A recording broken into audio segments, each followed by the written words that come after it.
बृहस्पतये नमः। प्राचीन समय की बात है। एक बड़ा प्रतापी तथा दानी राजा था। वह प्रत्येक गुरुवार को व्रत रखता एवं पूजा करता था।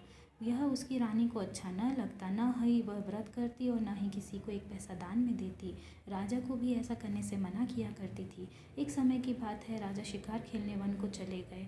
घर पर रानी और दासी थी। उस समय गुरु बृहस्पति साधु का रूप धारण कर राजा के दरवाजे पर भिक्षा मांगने आए।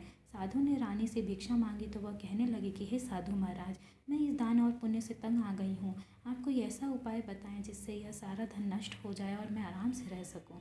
साधु रूपी बृहस्पति देव ने कहा, हे देवी, तुम बड़ी विचित्र हो। संतान और धन से भी कोई दुखी होता है? अगर तुम्हारे पास धन अधिक है तो इसे शुभ कार्यों में लगाओ जिससे तुम्हारे दोनों लोग सुधरे। परंतु साधु की इन बातों से रानी खुश नहीं हुई। उसने कहा, मुझे ऐसे धन की आवश्यकता नहीं जिसे मैं दान दूं तथा जिसको संभालने में ही मेरा सारा समय नष्ट हो जाए। साधु ने कहा, यदि तुम्हारी ऐसी इच्छा है तो जैसा मैं तुम्हें बताता हूँ तुम वैसा ही करना।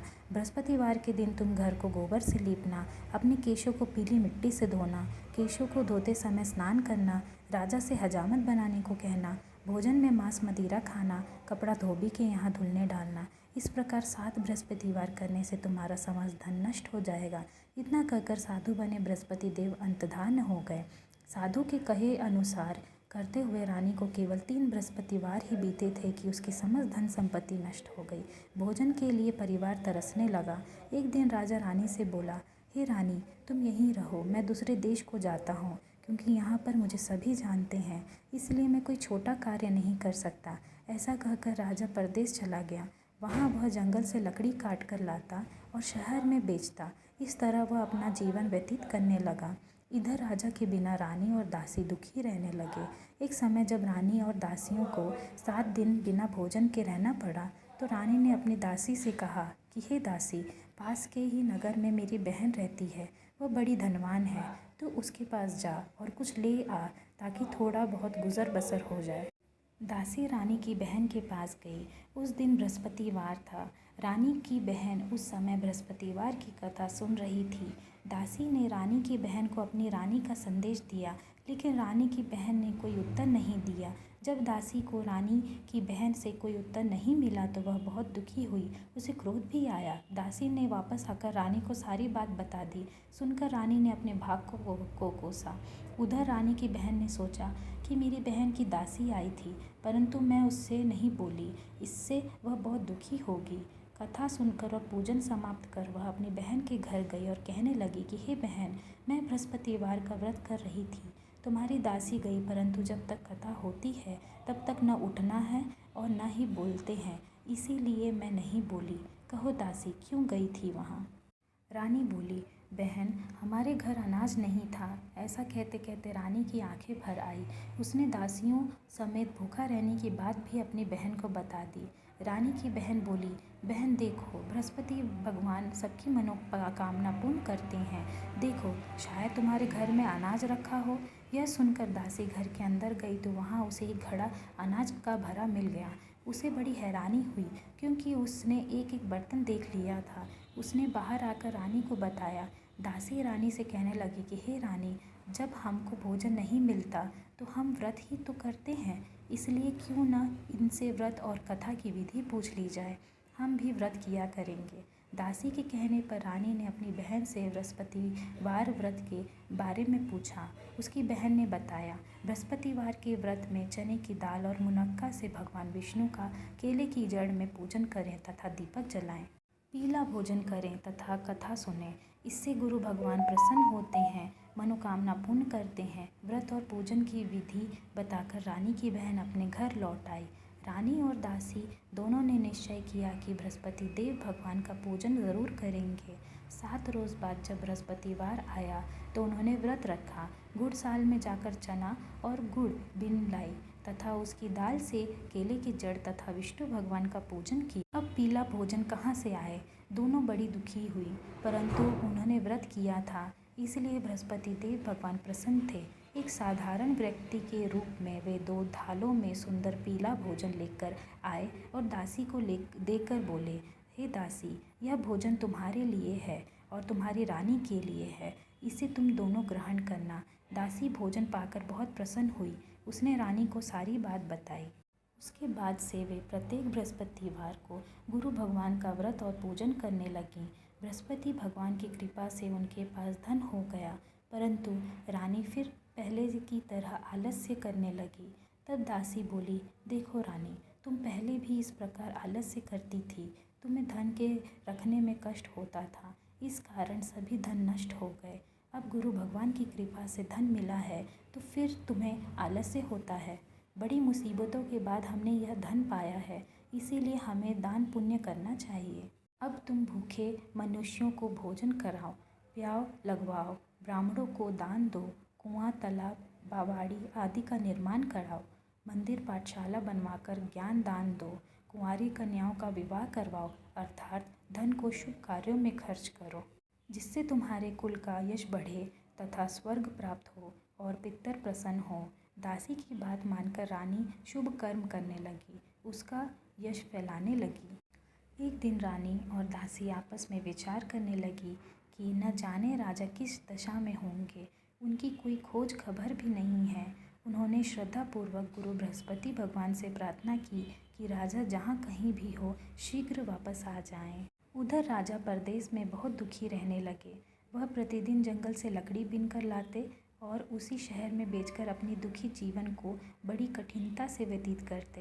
एक दिन दुखी हो अपनी पुरानी बातों को याद करके वह रोने लगे और उदास हो गए। उसी समय राजा के पास बृहस्पति देव साधु के वेश में आकर बोले, हे लकड़हारे, तुम इस सुनसान जंगल में किस चिंता में बैठे हो, मुझे बतलाओ।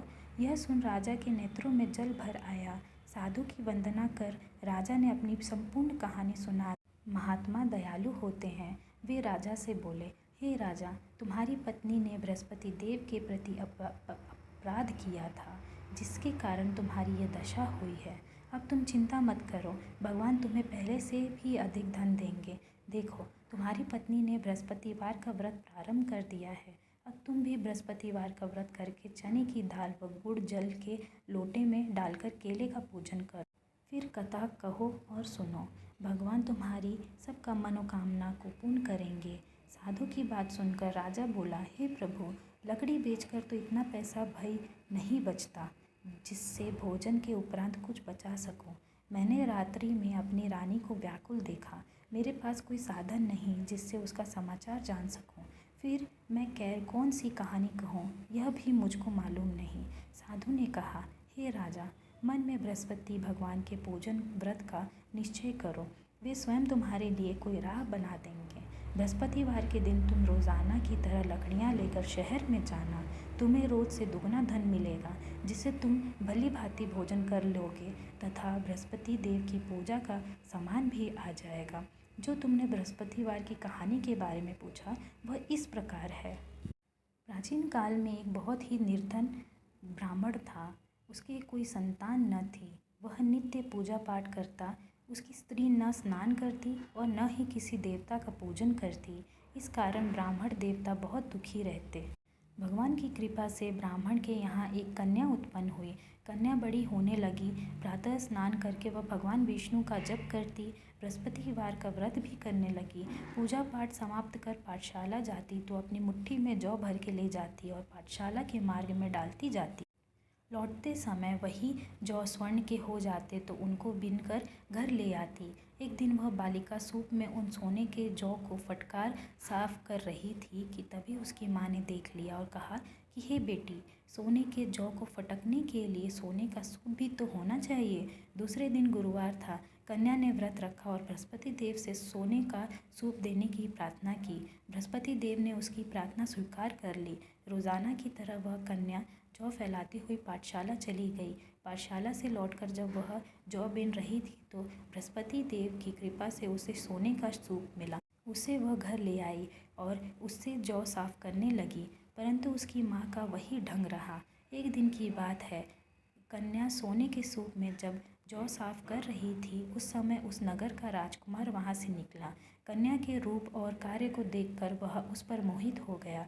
राजमहल आकर वह भोजन तथा जल त्याग कर उदास होकर लेट गया। राजा को जब राजकुमार द्वारा अन्न जल त्यागने का समाचार ज्ञात हुआ तो अपने मंत्रियों के साथ वह अपने पुत्र के पास गया और कारण पूछा।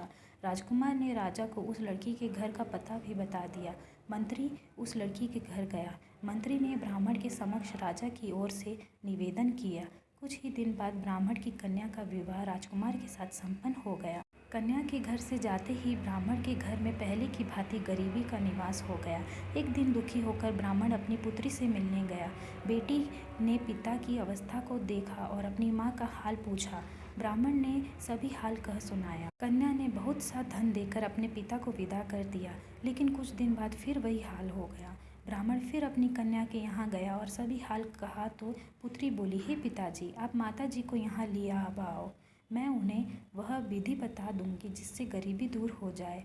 ब्राह्मण देवता अपनी स्त्री को साथ लेकर अपनी पुत्री के पास राजमहल पहुँचे तो पुत्री अपनी माँ को समझाने लगी कि हे माँ, तुम प्रातः काल स्नान आदि करके विष्णु भगवान का पूजन करो तो सब दरिद्रता दूर हो जाएगी। परंतु उसकी माँ ने उसकी एक भी बात नहीं मानी। वह प्रातः काल उठकर अपनी पुत्री की बची जूठन को खा लेती थी। एक दिन उसकी पुत्री को बहुत गुस्सा आया। उसने अपनी माँ को एक कोठरी में बंद कर दिया। प्रातः उससे स्नान आदि करा के पूजा पाठ करवाया तो उसकी माँ की बुद्धि ठीक हो गई। इसके बाद वह नियम से पूजा पाठ करने लगी और प्रत्येक बृहस्पतिवार को व्रत करने लगी। इस व्रत के प्रभाव से मृत्यु के बाद वह स्वर्ग को गई। वह ब्राह्मण भी सुखपूर्वक इस लोक का सुख भोग कर स्वर्ग को प्राप्त हुआ। इस तरह कहानी कहकर साधु बने देवता वहाँ से लोप हो गए। धीरे धीरे समय व्यतीत होने पर फिर बृहस्पतिवार का दिन आया। राजा जंगल से लकड़ी काटकर शहर में बेचने गया। उसे उस दिन और दिनों से अधिक धन मिला। राजा ने चना गुड़ आदि लेकर बृहस्पतिवार का व्रत किया। उस दिन से उसे सभी कलेश दूर हो गए। परंतु जब अगले गुरुवार का दिन आया तो वह बृहस्पतिवार का व्रत करना भूल गया। इस कारण बृहस्पति भगवान नाराज हो गए। उस दिन उस नगर के राजा ने विशाल यज्ञ का आयोजन किया था तथा अपने समस्त राज्य में घोषणा करवा दी कि सभी मेरे यहाँ भोजन करने आवें, किसी के घर चूल्हा न जले। इस आज्ञा को जो न मानेगा उसको फांसी दे दी जाएगी। राजा की आज्ञा अनुसार राज्य के सभी वासी राजा के भोज में सम्मिलित हुए, लेकिन लकड़हारा कुछ देर से पहुंचा, इसीलिए राजा उसको अपने साथ महल में ले गए।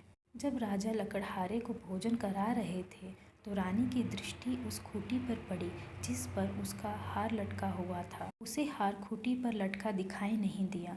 रानी को निश्चय हो गया कि मेरा हार इस लकड़हारे ने चुरा लिया है।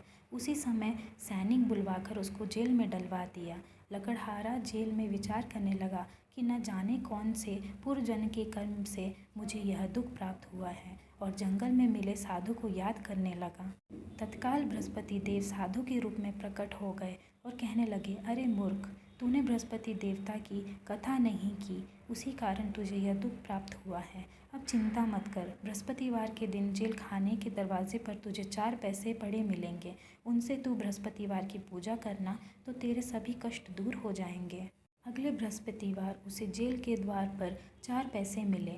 राजा ने पूजा का सामान मंगवाकर कथा कही और प्रसाद बांटा।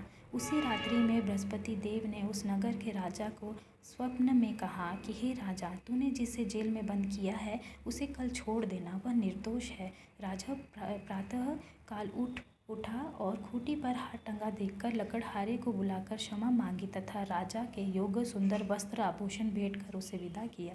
गुरुदेव की आज्ञा अनुसार राजा अपने नगर को चल दिया। राजा जब नगर के निकट पहुंचा तो उसे बड़ा ही आश्चर्य हुआ। नगर में पहले से अधिक बाग, तालाब और कुएं तथा बहुत सी धर्मशालाएं, मंदिर आदि बने हुए थे। राजा ने पूछा कि यह किसका बाग और धर्मशाला है। तब नगर के सब लोग कहने लगे कि यह सब रानी और दासी द्वारा बनाए गए हैं। राजा को आश्चर्य हुआ और गुस्सा भी आया कि उसकी अनुपस्थिति में रानी के पास धन कहाँ से आया होगा। जब रानी ने यह खबर सुनी कि राजा आ रहे हैं तो उसने अपनी दासी से कहा, हे दासी, देख राजा हमको कितनी बुरी हालत में छोड़ गए थे। वह हमारी ऐसी हालत देखकर लौट न जाएं, इसीलिए तू दरवाजे पर खड़ी हो जा। रानी की आज्ञा अनुसार दासी दरवाजे पर खड़ी हो गई और जब राजा आए तो उन्हें अपने साथ महल में लिवा आई। तब राजा ने क्रोध करके अपनी तलवार निकाली और पूछने लगा, बताओ यह धन तुम्हें कैसे प्राप्त हुआ है। तब रानी ने सारी कथा कह सुनाई। राजा ने निश्चय किया कि मैं रोज़ाना दिन में 3 बार कहानी कहा करूँगा और रोज़ व्रत किया करूँगा। अब हर समय राजा के दुपट्टे में चने की दाल बंधी रहती थी तथा दिन में 3 बार कथा कहता रहता। एक रोज़ राजा ने विचार किया कि चलो अपनी बहन के यहाँ हो आऊँ। इस तरह का निश्चय कर राजा घोड़े पर सवार हो अपनी बहन के यहाँ चल दिया। मार्ग में उसने देखा कि कुछ आदमी एक मुर्दे को लिए जा रहे हैं। उन्हें रोककर राजा कहने लगा, अरे भाई, मेरी बृहस्पतिवार की कथा सुन लो। वे बोले, लो, हमारा तो आदमी मर गया है, इसको अपनी कथा की पड़ी है। परंतु कुछ आदमी बोले, अच्छा कहो, हम तुम्हारी कथा भी सुनेंगे। राजा ने दाल निकाली और कथा कहना शुरू कर दिया। जब कथा आधी हुई तो मुर्दा हिलने लगा और जब कथा समाप्त हुई तो राम राम करके वह मुर्दा खड़ा हो गया। राजा आगे बढ़ा। उसे चलते चलते शाम हो गई। आगे मार्ग में उसे एक किसान खेत में हल चलाता मिला। राजा ने उससे कथा सुनने का आग्रह किया, लेकिन वह नहीं माना। राजा आगे चल पड़ा। राजा के हटते ही बैल पछाड़ खाकर गिर गया तथा किसान के पेट में बहुत जोर से दर्द होने लगा। उसी समय किसान की माँ रोटी लेकर आई। उसने जब देखा तो अपने पुत्र से सब हाल पूछा। बेटे ने सभी हाल बता दिया। बुढ़िया दौड़ी दौड़ी उस घुड़सवार के पास पहुंची और उससे बोली, मैं तेरी कथा सुनूंगी, तू अपनी कथा मेरे खेत पर ही चलकर कहना। राजा ने लौटकर बुढ़िया के खेत पर जाकर कथा कही, जिसके सुनते ही बैल खड़ा हो गया तथा किसान के पेट का दर्द भी बंद हो गया। राजा अपनी बहन के घर पहुंच गया। बहन ने भाई की खूब मेहमानी की। दूसरे रोज़ प्रातःकाल राजा जगा तो वह देखने लगा कि सब लोग भोजन कर रहे हैं। राजा ने अपनी बहन से जब पूछा, ऐसा कोई मनुष्य है जिसने भोजन नहीं किया हो, जो मेरी बृहस्पतिवार की कथा सुन ले। बहन बोली, हे भैया, यह देश ऐसा ही है। यहाँ के लोग पहले भोजन करते हैं, बाद में कोई अन्य काम करते हैं। फिर वह एक कुम्हार के घर ले गई, जिसका लड़का बीमार था। उसे मालूम हुआ कि उसके यहाँ 3 दिन से किसी ने भोजन नहीं किया है। रानी ने अपने भाई की कथा सुनने के लिए कुम्हार से कहा। वह तैयार हो गया। राजा ने जाकर बृहस्पतिवार की कथा कही, जिसको सुनकर उसका लड़का ठीक हो गया। अब तो राजा को प्रशंसा होने लगी। एक दिन राजा ने अपनी बहन से कहा, हे बहन, मैं अपने घर जाऊंगा, तुम भी तैयार हो जाओ। राजा की बहन ने अपनी सास से अपने भाई के घर जाने की आज्ञा मांगी। सास बोली, हाँ चली जा, मगर अपने लड़कों को मत ले जाना, क्योंकि तेरे भाई के कोई संतान नहीं होती है। बहन ने अपने भाई से कहा, हे भैया, मैं तो चलूँगी, मगर कोई बालक नहीं जाएगा। अपनी बहन को भी छोड़कर दुखी मन से राजा अपने नगर को लौट आया। राजा ने अपनी रानी से सारी कथा बताई और बिना भोजन किए वह शय पर लेट गया। रानी बोली, हे प्रभु, बृहस्पति देव ने हमें सब कुछ दिया है, वे हमें संतान अवश्य देंगे। उसी रात बृहस्पति देव ने राजा को स्वप्न में कहा, हे राजा, उठ, सभी सोच त्याग दे, तेरी रानी गर्भवती है। राजा को यह जानकर बड़ी खुशी हुई। 9वें महीने रानी के घर से एक सुंदर पुत्र पैदा हुआ। तब राजा बोला, हे रानी, स्त्री बिना भोजन के रह सकती है, परंतु बिना कहे नहीं रह सकती। जब मेरी बहन आए तो तुम उससे कुछ मत कहना। रानी ने हाँ कर दी। जब राजा की बहन ने यह शुभ समाचार सुना तो वह बहुत खुश हुई तथा बधाई लेकर अपने भाई के यहाँ आई। रानी ने तब उसे आने का उलाहना दिया। जब भाई अपने साथ ला रहे थे तब लौट गई, उनके साथ न आई और आज अपने आप ही भागी भागी बिना बुलाए आ गई। तो राजा की बहन बोली, भाई, मैं इस प्रकार न कहती तो तुम्हारे घर औलाद कैसे होती। बृहस्पति देव सभी कामनाएं पूर्ण करते हैं। जो सद्भावना पूर्वक बृहस्पतिवार का व्रत करता है एवं कथा पढ़ता है अथवा सुनता है और दूसरों को सुनाता है, बृहस्पति देव उसकी सभी मनोकामनाएं पूर्ण करते हैं, उनकी सदैव रक्षा करते हैं। जो संसार में सद्भावना से गुरुदेव का पूजन एवं व्रत सच्चे हृदय से करते हैं, उनकी सभी मनोकामना वैसे ही पूर्ण होती है जैसे सच्ची भावना से राजा ने बृहस्पति देव के कथा का गुणगान किया तो उनकी सभी इच्छाएं बृहस्पति देव जी ने पूर्ण की। अनजाने में भी बृहस्पति देव की उपेक्षा न करें। ऐसे करने से सुख शांति नष्ट हो जाती है।